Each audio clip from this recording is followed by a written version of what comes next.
m'entendre, sinon mettez des écouteurs. J'essaie d'élever un peu la voix et de prendre un petit peu plus d'assurance devant la caméra parce qu'on s'en rend pas compte mais c'est très compliqué. Alors, aujourd'hui je reviens avec une vidéo, donc il n'y aura peut-être pas un montage absolument exceptionnel parce que c'est une vidéo je pense que je vais filmer d'une traite.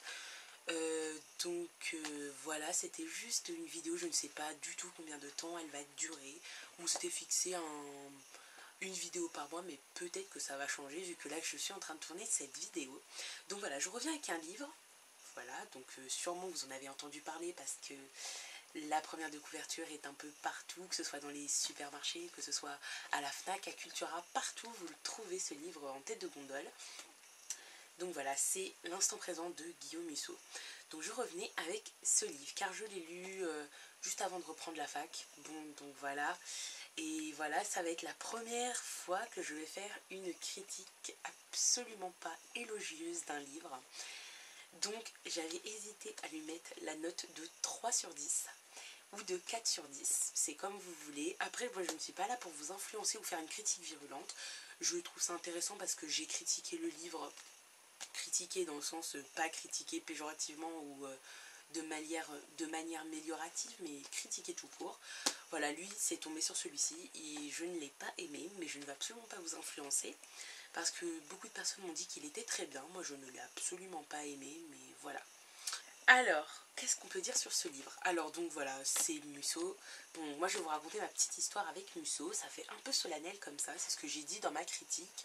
Mais mon histoire avec Musso a commencé quand j'avais une douzaine d'années, donc j'avais 12 ou 13 ans.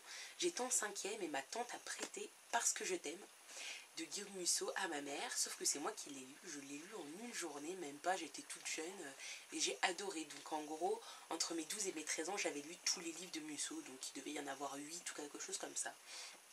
Et j'ai adoré, mais voilà, comme je l'avais dit dans ma précédente vidéo, je m'en suis très vite lassée, mais j'ai continué à quand même lire ces livres pour voir si il arrivait encore à trouver des ressources suffisantes dans son imagination, puiser des nouvelles intrigues, etc. etc.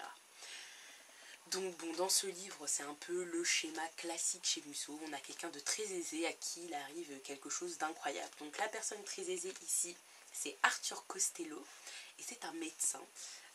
Voilà, qui hérite d'un phare. Voilà, c'est un petit peu plus compliqué, mais bon voilà, il hérite d'un phare et son père lui dit tu n'as pas le droit de passer par la porte qu'il y a dans le phare parce qu'il pourrait t'arriver des gros ennuis. Alors d'un côté, quand j'ai vu la 4e de couverture, je me suis dit je vais peut-être aimer, parce que l'an dernier il y avait Central Park qui était sorti, je ne sais pas si vous l'avez lu. Si vous l'avez lu, dites-le moi en commentaire et donnez-moi vos avis d'ailleurs sur l'instant présent ou Central Park.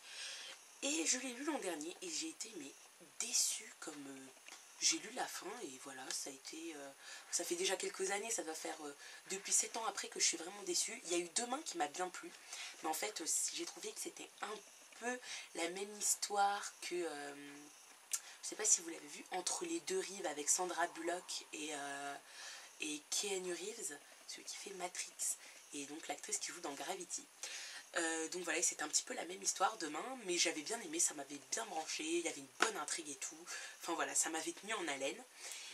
Mais ce livre-là, voilà, retour dans le passé, enfin je veux pas spoiler non plus, retour dans le passé, papier en hôpital psychiatrique, des trucs pas très crédibles.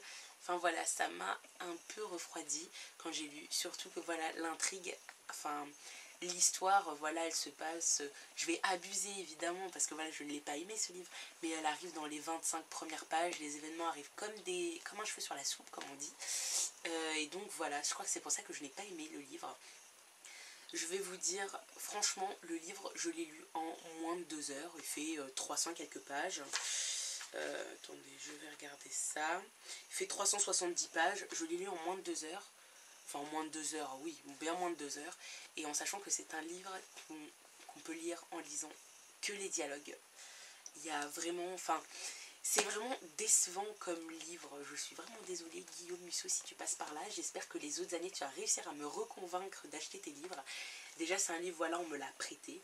Je suis contente, très très contente de ne pas avoir dépensé 21,90 € dans ce livre. C'est vraiment pas très gentil à dire, mais je suis contente de ne pas l'avoir fait. Je suis vraiment déçue. Voilà, après, Musso n'a pas réussi à m'embarquer dans son histoire. Et de plus, je n'ai pas compris en fait l'objectif, l'intrigue, la réelle intrigue, parce que dans tous ces livres il y a une sorte d'intrigue, un but à avoir. Là voilà, on tourne un peu en rond, et la fin, j'avais l'impression qu'il n'avait pas eu assez d'inspiration pour la fin, et donc il a décidé d'écrire ça. Donc si vous avez lu le livre, vous comprenez ce que je veux dire, pardon. Et si vous ne l'avez pas lu, lisez-le si vous pouvez, empruntez-le à la bibliothèque, parce que moi il était tout le temps indisponible, donc j'ai pas pu l'emprunter, et au final on me l'a prêté. Donc voilà, c'était l'instant présent de Guillaume Musso. Pas très bien raconté, pas très crédible, les événements sont pas très bien liés, voilà, tout arrive un peu trop précipitamment, et la fin est vraiment, voilà, c'est un peu bizarre, et tout ça. Donc je vais pas m'éterniser encore. Voilà, c'est une toute petite vidéo pour vous faire une micro-critique de ce livre. Je mettrai la critique écrite en dessous, que j'ai publiée sur Insta. D'ailleurs, vous pouvez toujours nous retrouver sur Twitter, Facebook, Instagram et WordPress. Je vous mets tout en barre d'infos, toutes les infos que vous voulez. Donc voilà, je vous fais de gros bisous. I love you more than you could ever know. I love you even when the snow is falling.